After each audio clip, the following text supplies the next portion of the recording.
안녕하세요. 임신 출산의 모든 것 임출TV입니다.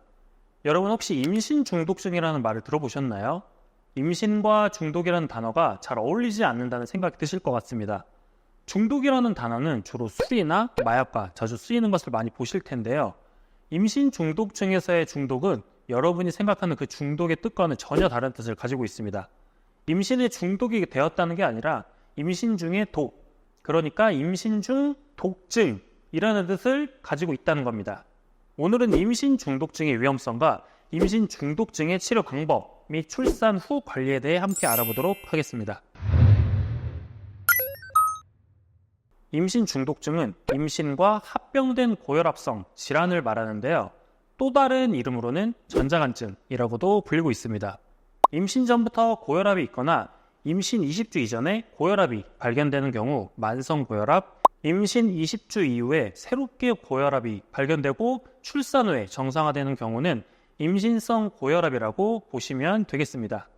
여기에 임신 중 혈압이 높아진 상태에서 소변에서 담백 성분이 나오거나 폐부종, 두통, 치약, 혼탁 등의 동반 증상이 나타나면 임신 중독증 또는 전자간증이라고 하며 경련을 일으키는 경우에는 자간증이라고 합니다.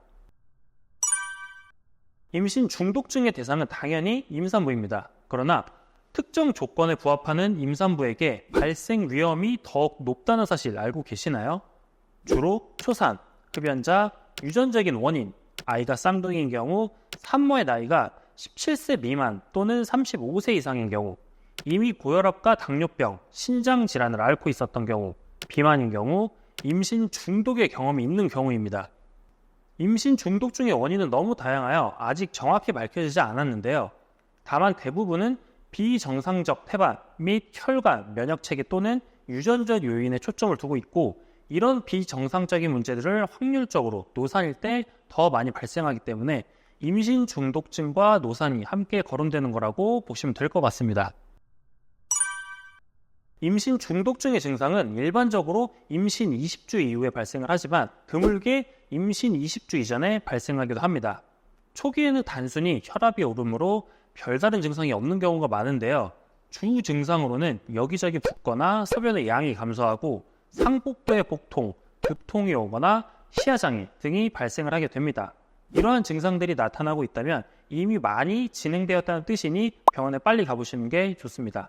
산모가 고혈압으로 고통받게 되면 뱃속의 태아는 혈액 공급이 원활하지 않아 제대로 성장할 수 없고 심한 경우에는 영양분을 제대로 공급받지 못해서 사망하여 사산되기도 합니다. 더 심각한 경우 산모의 사망까지 이룰 수 있습니다. 임신 중독증의 경증에 따라 병의 기준 및 증상, 치료법이 다 다른데요. 심각하지 않은 경우는 급작스러운 체중 증가와 부종 등의 증상이 있으며 앞서 말씀드렸던 증상들은 심각한 임신 중독증의 증상입니다. 임신 중에 태아와 산모의 상태를 살피는 검사를 할 때 매번 혈압과 소변 검사를 하는데요. 이는 증상이 없는 상태에서 조기에 환자를 발견하기 위한 검사입니다. 혈압과 소변 검사에서 혈압이 상승하거나 소변에서 담백 성분이 검출되는 경우에 산모를 입원시켜서 임신 중독증인지 검사를 하게 됩니다. 임신 중독증의 검사로는 산모 측의 검사와 태아 측 검사로 나눌 수 있습니다. 산모 측 검사로는 매 4시간마다 혈압 측정, 24시간 소변을 모아 담백량을 측정을 합니다. 또한 혈액 검사를 통해 빈혈 및 혈소판 수치, 신장 및 간 기능 검사를 진행을 하며 두통, 상복부 통증, 시각장애 등의 증상이 없는지 확인을 합니다. 태아 측의 검사로는 초음파를 이용하여 체중 및 양수양을 자주 확인하고 태아 상태 이상 여부를 확인하기 위한 태동 검사를 일주일에 1회 시행합니다.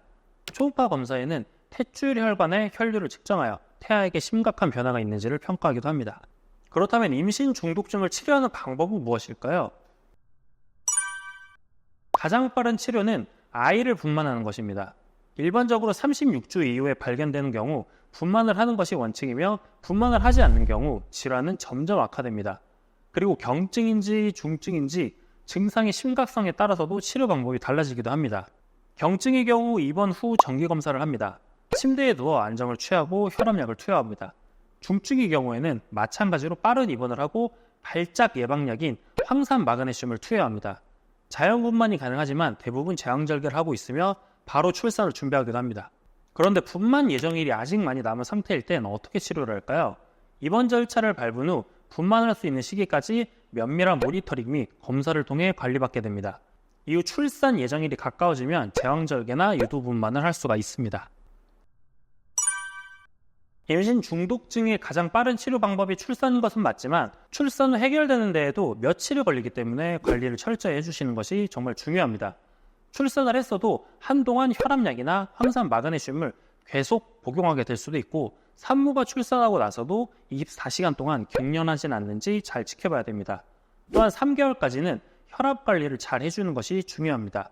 8주 이후에도 고혈압이 유지된다면 근본적인 원인이 임신 후 중독이 아닐 수도 있기 때문에 증상이 계속 있는 경우 전문적인 의료진과 꼭 상담해 보시기 바랍니다. 그럼 산모와 아이에게 모두 위험한 임신 중독증을 예방할 수는 없을까요? 아쉽게도 100% 예방되는 방법은 없습니다. 가장 기본적인 예방법은 정기적인 산정 검사로 건강 상태를 체크하는 겁니다. 임신 20주부터는 단백뇨와 혈압을 체크하고 과하게 체중이 증가하지는 않는지 관리를 해주는 것이 중요합니다. 체중 증가의 범위는 의료진과 상의를 하시는 것이 좋습니다. 한간에는 임신 중독증 예방 방법으로 임산부가 매일 아스피린, 소금, 칼슘 등을 먹으면 된다는 말이 있는데요. 아직은 의학적으로는 밝혀진 바가 없는 부분이니 이 점 꼭 유의하시기 바랍니다. 임신 중독증은 전 세계적으로 매년 5만 명의 산모가 사망하고 있으며 매년 엄청난 상승세로 환자 수가 증가하고 있는 질환입니다. 적절한 치료를 시행하지 않는 경우 산모와 아이에게 치명적인 영향을 주고 심각한 경우 사망까지 이르게 되기 때문에 조기에 진단하고 관리하는 것이 매우 중요하다는 말씀 강조해서 말씀드리고 싶습니다. 오늘은 임신 중독증에 대해 자세히 알아봤는데요. 임산부나 임신 계획이 있으신 분들은 임신 중독증에 대해 잘 기억하고 계셨다가 내 몸에 이상 신호가 오는 것 같다고 느끼신다면 빠른 시일 내에 전문 의료진과 꼭 상담하시기 바랍니다. 지금까지 시청해주신 여러분들 앞으로도 유익하고 좋은 영상으로 찾아뵙도록 하겠습니다. 도움이 되셨다면 구독과 좋아요 부탁드리겠습니다. 그럼 다음 영상에서 뵙겠습니다. 감사합니다.